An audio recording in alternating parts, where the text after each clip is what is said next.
The scary thing about skinwalkers is that they could be your family, your friends, anyone around you.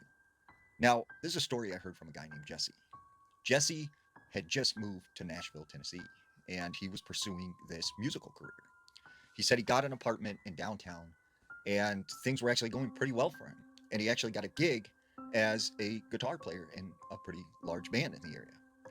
So he said, he had just started dating this new girlfriend, and he was enjoying living in the big city when all of a sudden he gets a phone call from his father. Now, his father, he hadn't heard from in like 10 years. He had like went off on a bender, and he had no idea where he went. So it was, kind of weird to hear from his father. His father tells him, I'm going to come to Tennessee and stay with you for a little bit if that's all right. Like, I need to get back on my feet. Is that okay?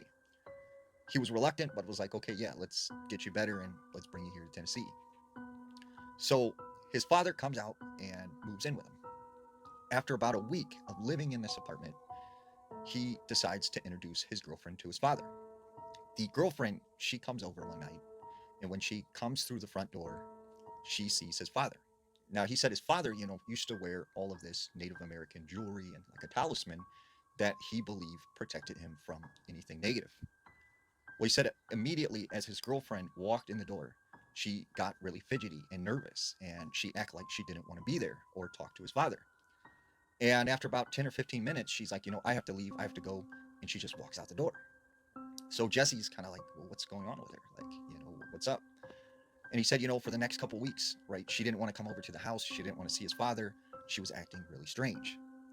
So he said, a few more months passed and things were going really good with his father.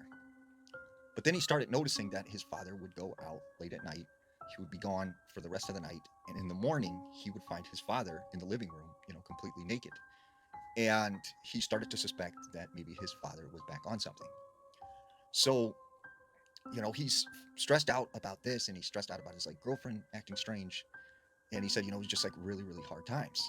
Well, he said one night he gets done with the gig and he actually was walking home.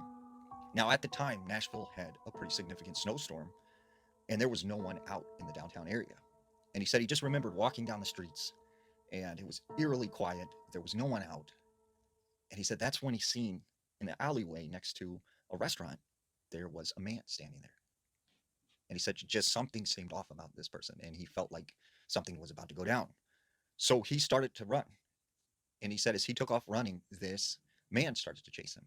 And he said all of a sudden, this man went from being a man to some sort of half man,